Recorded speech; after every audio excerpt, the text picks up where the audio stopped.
Hi, everyone. Welcome back to another installment of 2-Minute Tuesday. I'm here with Phuong Gomard, a partner at Mazars, and today we're going to be talking about ESG.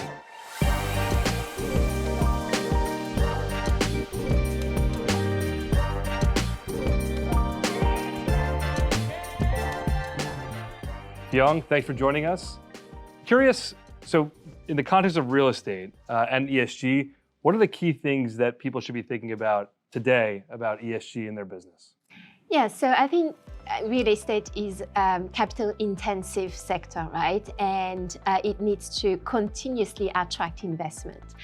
The thing is, asset owners, asset managers, fund managers are now applying new criteria when they're making investment decisions.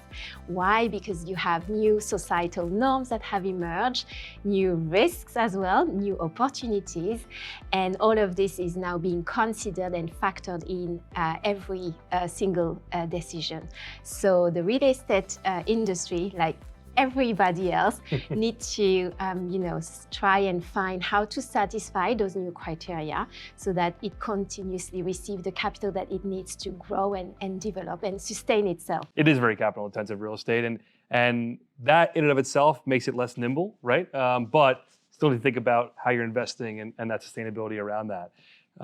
Okay, so what we're talking about today, now let's look on the horizon, right? ESG has been an evolving topic and evolving for a good amount of time now.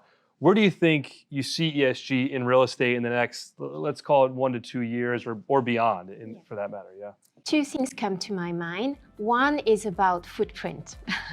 I think the built environment causes about 30% of the global emissions. So therefore, like everybody else again, that sector needs to find ways to reduce its footprint. And when we say footprint, of course, carbon comes first, but then you have also water, material, and across the entire real estate value chain from the design, construction, operation, maintenance, and decommissioning at some point.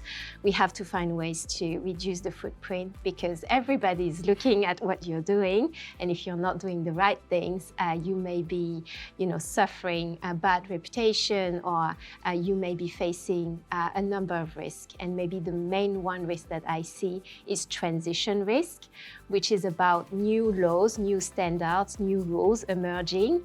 And if you don't anticipate those, you may find yourself in kind of financial difficult position the day you need to be compliant with new rules. It's kind of the reactive versus proactive approach, right? Yes. And I think the topic being so new relative to society or the economy, right, does make it I'll say a challenge for the adaptation. But I agree, right? That the proactiveness and the horizon. You don't want to be last to the table, exactly, and then be suffering or be worse, challenging your business. So no, that makes complete sense. Thank you for your insight, and we look forward to hearing more, obviously, with ESG. And that concludes another 2-Minute Tuesday.